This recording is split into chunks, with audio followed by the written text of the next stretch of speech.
के बारे में जानेंगे। सबसे पहले आप जानिए कि पंक्चुएशन मार्क होता है। पंक्चुएशन मार्क को आप हिंदी में विराम चिन्ह कहते हैं। जैसा कि इसके नाम से ही आप जानते हैं कि विराम मतलब रुकना, और ऐसे चिन्ह जिसका इस्तेमाल आप अपनी रोजमर्रा के जीवन में विरामों के लिए इस्तेमाल करते हैं। जब भी आप कोई अनुस्वर पढ़ते हैं, जब भी कोई आप सेंटेंस पढ़ते हैं, जब भी कोई आप छंद पढ़ते हैं, जब भी कोई आप पैराग्राफ पढ़ते हैं, उसको पढ़ने के लिए जिस भी वक्ता के विचारों को जब आप पढ़ेंगे तो आपको विराम की भी ज़रूरत पड़ेगी, ताकि आप विराम कर सकें और आप ये जान सकें कि कहाँ पे आपको रुकना है। तो वक्ता के विराम को ध्यान में रखते हुए जिन चिन्हों का इस्तेमाल किया जाता है उन्हें आप विराम चिन्ह कहते हैं। In English we have discuss about punctuation marks. The marks और सिंबल्स और साइंस इंडिकेट पॉज, पॉज मतलब रुकना, स्टॉप या फिर क्वेश्चन के लिए यूज किया जाता है, उन्हें आप पंक्चुएशन मार्क्स कहते हैं। Then we have discuss about types of punctuation marks. तो हमारे पास जनरली 5 तरीके के पंक्चुएशन मार्क्स आपको देखने को मिलते हैं। सबसे पहले तो सबसे कॉमन पंक्चुएशन मार्क है वो है फुल स्टॉप। इसका यूज आप कहाँ करते हैं? जब भी कोई स्टेटमेंट आपने पढ़ा उस पर आपको कंप्लीशन मार्क लगाना, जब वो स्टेटमेंट कंप्लीट हो जाए वहाँ पे आप जब स्टॉप का मार्क लगाते हैं, वो मार्क आपका क्या होता है? फुल स्टॉप का मार्क होता है। जैसे आप एक एग्जांपल देख पाएंगे, Ram is a boy. Okay, then we have move to second one, comma. When we are in a flow, जब आप सेंटेंस को पूरी फ्लो के साथ पढ़ रहे होते हैं तो आपकी वोकल कॉर्ड्स को स्लाइटली पॉज देने के लिए जिन पंक्चुएशन मार्क्स का यूज किया जाता है उस मार्क को आप करते हैं कॉमा। ठीक है, यहाँ पे आपको थोड़ी देर के लिए सिर्फ रुकना होता है। फुल स्टॉप मतलब पूरी तरीके से रुक जाना। ठीक है, मैक्सिमम 1 सेकेंड के लिए। यहाँ पे आपको हाफ सेकेंड का ब्रेक लेना होता है। ठीक है, इसको आप स्लाइटली पॉज के लिए यूज करते हैं। और आप जब दो चीज़ों के बीच में कंपैरिजन कर रहे होते हैं, मतलब किसी 2 चीज़ों के बीच में अगर आपको कंपैरिजन करना हो, यानी 2 चीज़ों के बीच में आपको ये देखना हो कि एक चीज़ बेहतर है दूसरी चीज़ से, तब भी आप कॉमा का यूज करते हैं। एग्जाम्पल्स आप अपने हिसाब से डिसाइड कर लें, कोई सा भी एग्जाम्पल आप ले सकते हैं। Then we are move to next one, question marks. Question marks में आप जनरली ऐसे सेंटेंसेस को लेते हैं जिनमें आप क्वेश्चन पूछ रहे हो या फिर जिनमें आप ये कर रहे हो कि उसमें कोई क्वेश्चन का स्वर आता हो या फिर कोई क्वेश्चन के बारे में आपको पता चलता हो। जैसे व्हाट इज योर नेम, उसके पीछे अगर आप जो मार्क लगाते हैं उसको आप कहते हैं क्वेश्चन मार्क। जैसे अगर मैं लिखूं कि what is your name, then we have introduced the new symbol here, that symbol is called question mark. Okay, hope you have to clear all this three types. Then we have moved to the next one, exclamatory mark.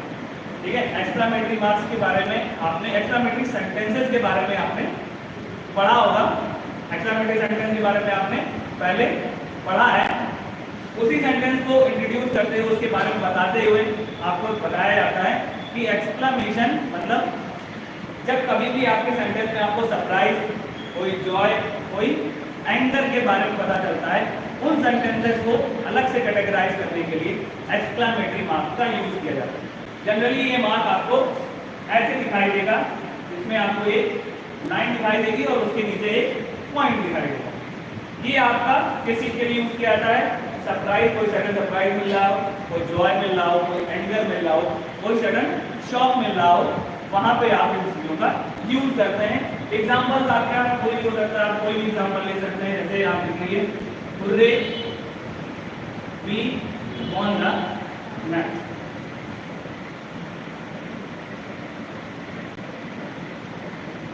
So this mark is known as exclamation.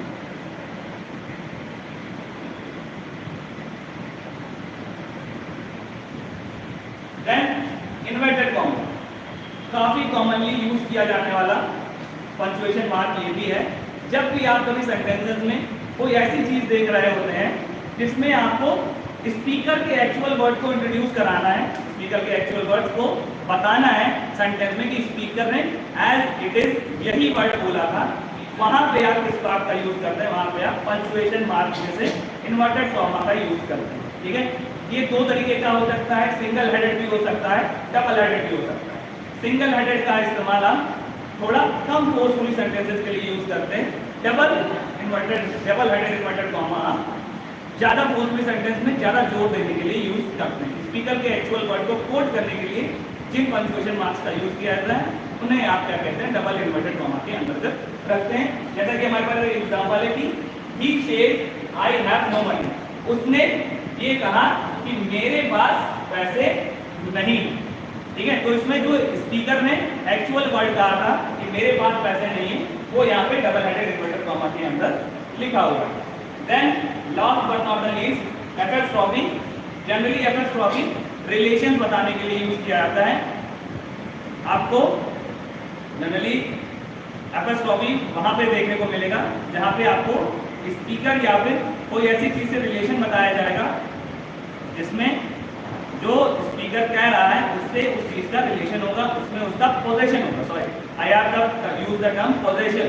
Position मतलब उसमें उसका हक होगा, उस जगह पे आप इसका इस्तेमाल करते हैं, एपोस्ट्रोफी का इस्तेमाल करते हैं। एग्जांपल से आप समझ पाएंगे कि he is my friends brother, वो मेरे फ्रेंड का ब्रदर है, ठीक है, मतलब मेरे ही फ्रेंड का वो ब्रदर है। तो जब ऐसा रिलेशन हो, जब ऐसे पोजीशन का यूज किया जाए, यहाँ पे रिलेशन बताई जाए और हक जताया जाए, वहां पे आप इस चीज का इस्तेमाल करते हैं, एपोस्ट्रोफी का इस्तेमाल करते हैं। तो now we have summarised all these punctuation marks in quick short. हम देख लेते हैं कि जल्दी से जल्दी कि कैसे पंक्चुएशन मार्क के बारे में हमने पढ़ा। तो first of all we have discussed the definition of punctuation mark. Punctuation mark होता क्या है? विराम चिन्ह जिसे कहते हैं। विराम चिन्ह का इस्तेमाल आप किस लिए करते हैं? तो जब कभी भी आप किसी भी चीज को पढ़ते हैं तो आपके पढ़ने में जब आपको विराम दिया जाए उन चीजों का इस्तेमाल करने के लिए आप विराम चिन्ह का इस्तेमाल करते हैं। उसके बाद आपने देखा कि हमारे पास कौन कौन से पंक्चुएशन मार्क हो सकते हैं। तो हमारे पास फुल स्टॉप है, इसका इस्तेमाल आप कंप्लीट स्टॉपेज के लिए करते हैं। फिर आपके पास में कॉमा है, इसका स्लाइटली पॉज के लिए इस्तेमाल करते हैं, जिसमें आप थोड़ी देर के लिए सिर्फ रोकते हैं। फिर आपके क्वेश्चन मार्क्स हैं। क्वेश्चन मार्क आप जनरली क्वेश्चन सेंटेंसेस को इंडिकेट करने के लिए यूज करते हैं। फिर आप एक्सक्लेमेशन मार्क का इस्तेमाल किस लिए करते हैं? ऐसे मार्क्स जिनको सडन इमोशन, एंगर या फिर शॉक के लिए इस्तेमाल किया जाता है उनको आप एक्सक्लेमेशन मार्क कहते हैं। Next one is inverted comma. Inverted comma use किया जाता है स्पीकर के एक्चुअल वर्ड को कोट करने के लिए। And the last one apostrophe, relation बताने के लिए और पोजीशन बताने के लिए। Hope you all have understand all these things and we have discussed another topic in another video. Thank you and have a nice day.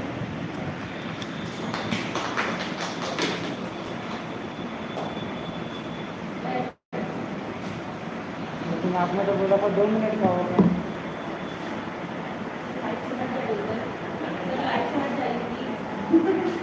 Live से